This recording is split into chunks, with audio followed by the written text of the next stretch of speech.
starting Refuge? The catalyst for starting Refuge was that I have worked in several educational settings, private school setting and the alternative schools, and I found that I just really wanted a place to teach my kids that was safe and that allowed them to be free to express themselves from judgment and receive the support and structure that they needed if they were really serious about going to art school. So we also provide services for that. How many years ago did you start it? 3 years. Art can be so individual. How do you guide a young person and help them focus their talents into the right way without being, overbearing?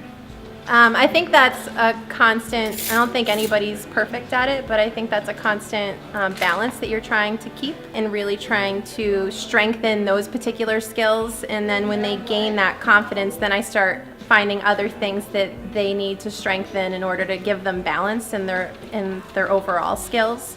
But then I also always constantly apply everything that they're doing, the challenges that they face, the obstacles, their artwork falling apart, holes, mistakes as a part of life, and really try to help them use art not just as a tool for making pretty cool things, but as a tool for navigating obstacles in life. I think art is a form of critical thinking, and I want my students to become critical thinkers so that they can navigate this crazy world right now. Why do you like working in Lowell? Because they're the best kids I've ever worked with. I don't know, they're the best kids I've ever worked with. I love Lowell. I've worked in Philadelphia, I've worked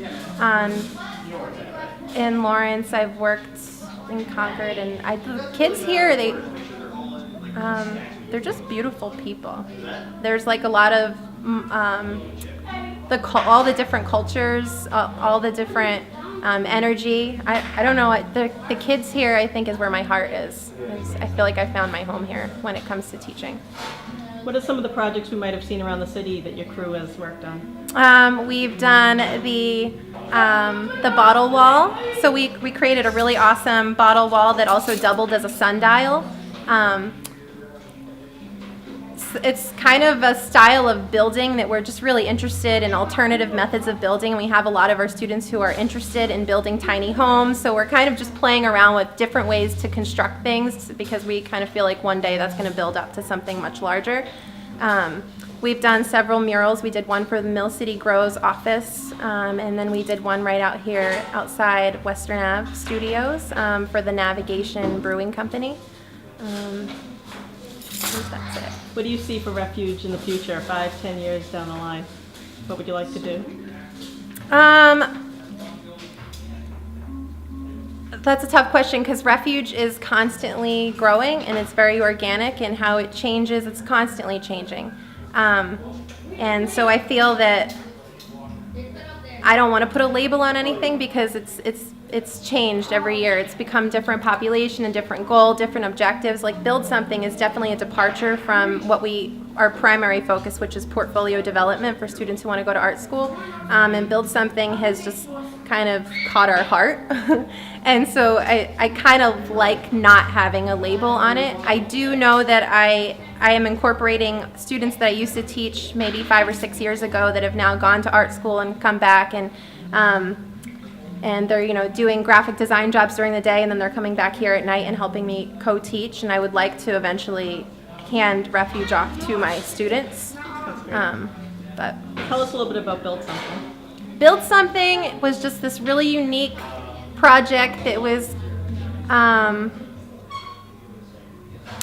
of propelled by some of our kids that we were working with, our scholarship kids from Lowell, and they really expressed interest in wanting to do tiny houses, wanted to build tiny houses, and I switched my job at the time, so I started becoming really close with a lot of the middle schoolers, and it was just sort of this perfect meld of like the ideas and the concepts of my high schoolers and things they wanted to do, and bringing in the middle schoolers and kind of having them become a part of this. Build Something is really just about students learning to problem solve and using their imagination, learning how to do sophisticated things like coming up with blueprints and coming up with designs and understanding how to address issues that they might see for their, like they had to come up with a creature that we described to them, a very vague description of a creature, and the kids had to come up with this drawing of the creature. They had to design a home for the creature. They had to kind of think about the needs of that individual. And then in the second week, we really brought it home to them and tried to get them to think about their own personal needs as individuals and design homes for themselves. And it was just kind of a really awesome way to see these kids evolve in just such a short period of time, to do blueprints, to do design work, to do hands-on construction, to feel comfortable in that space, to feel really comfortable with tools, all different types of tools. It's kind of funny because the same kids I have in the public school setting, I have a room of like 23 students, and then I'll have like some of them being like, can I have the X-Acto knife? Can I have the clippers? Can I have the hot glue gun? And I'm like, I can't give you all that supply here because we have too many kids in this room. But they're so comfortable with their tools, and they're becoming more and more comfortable with their hands, and they're only, I mean, the majority of the kids here were the 5th grade group that I had last year, so they're really young, and to get them to feel like they're capable at such an early age, it makes me so excited to see what they're going to do in just a couple of years, you know. So yeah, they're my heart. When did you start coming to Refuge? My freshman year is when I first met Nikki Girafo, and that's when I started doing art, actually. How do you think your art has changed from the time you've met her until now? A lot. I didn't know types of art before I met Nikki, and after I met her, all my talents, skills, I found a whole bunch of new things about myself that I didn't know I had. What kind of work do you like to do the most? Stenciling and construction, building with 4, and painting here and there. I mean, art, it's all around us. Trees, nature is art, Lowell is art, it's history. I think it's important for kids to know the history of art and know their skills in art, because it's all around us and could get us far places. Have you worked on any of the projects around the city that we might have seen? Yes, I've worked on the border wall that's actually in the Merkland Playground Park. Yeah. I've worked on the mural right here. I've worked on a mural inside of Mill City Grows, as well as like a little mural inside my school. That's great. What are you thinking of doing when you graduate? I want to start my own business for stenciling, actually. And in the future, I plan to start building tiny houses. That's awesome. That really is kind of you're really looking to something that's really hot right now, and then it will be bigger in the future. Yep, I've already planned on sculpting the tiny houses and everything, so it's gonna be fun. Hopefully I could succeed with it.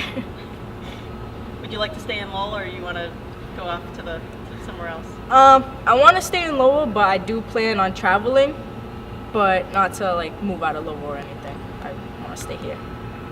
What would you say to young people that are maybe considering coming and checking out what Nikki's doing here? When you meet Nikki Girafo, like, she's the person that will help you with anything, with your art. She'll show you skills that you didn't even know you had. It's just hard to explain. She's awesome. Her and Four are both awesome. So I like art, and I like creating things, building things, like making them. And I had attempted it, and I had tried to see like what we were gonna do, and I had a lot of fun doing it. What's your favorite part about coming here? Learning about like how to build things, about art, and like I got to use new things that I never got to use before. I got to use a hot glue gun, micro pens, and I got to build a whole house out of Legos. So, my name is Four Nichols. I'm one of the co-founders of Refuge and one of the masterminds behind Build Something. Most importantly, how did you and Nikki meet?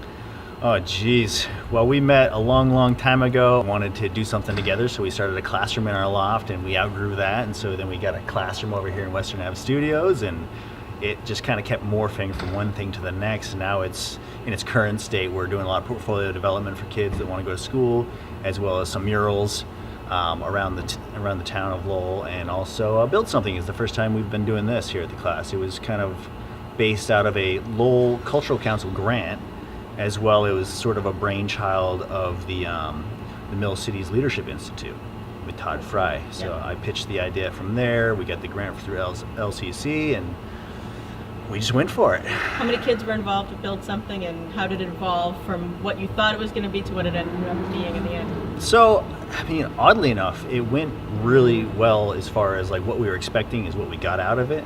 Really, it was just something that came out of, she works with a lot of middle schoolers in the public school setting, and so much talent there.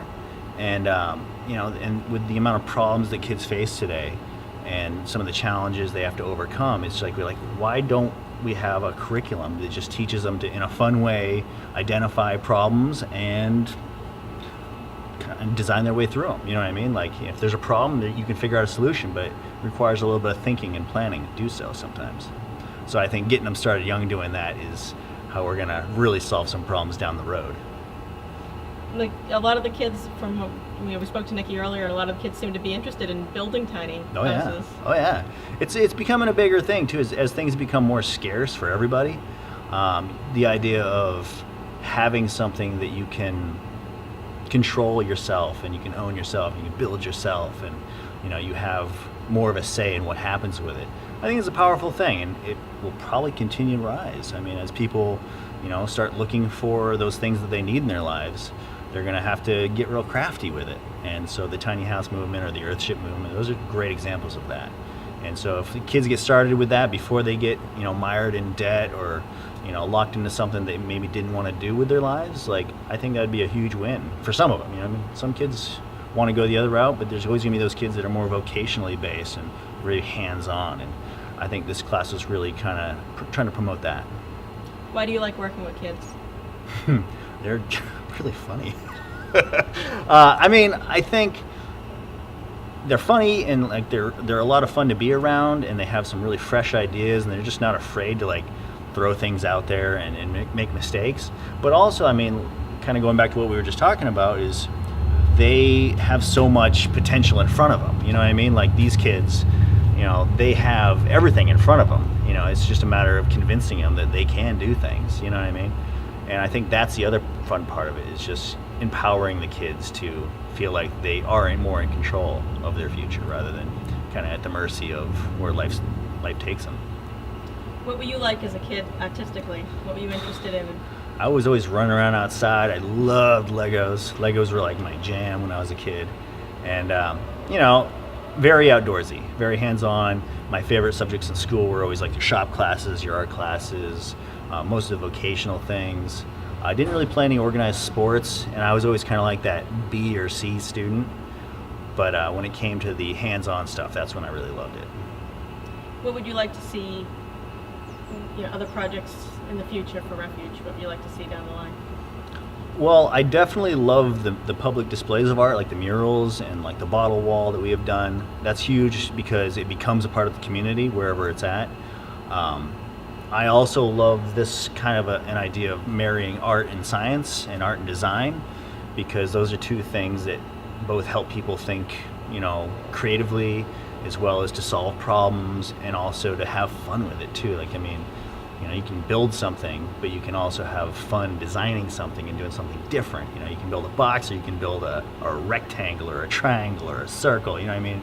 Very small differences, but just to have the ability to choose is good. Design is where it's at. Like, I do a lot of designing in my own life. I'm a handyman by trade, so I'm constantly solving problems for people. And most of the time, it has to be unconventional. You're not building something from the ground up. You're usually repairing something that exists already. You're making something better, and you're problem solving all the time. And I mean, that's what I'm into, and I'm sure there's gonna be a lot of other people into it in the future, as well as into it now. And I just want to help promote that. I want to help promote people being interested in art and making things beautiful and aesthetically pleasing and full of meaning, but also to have those fundamental skills of making things work when you're actually putting it into action. So making it both practical and beautiful.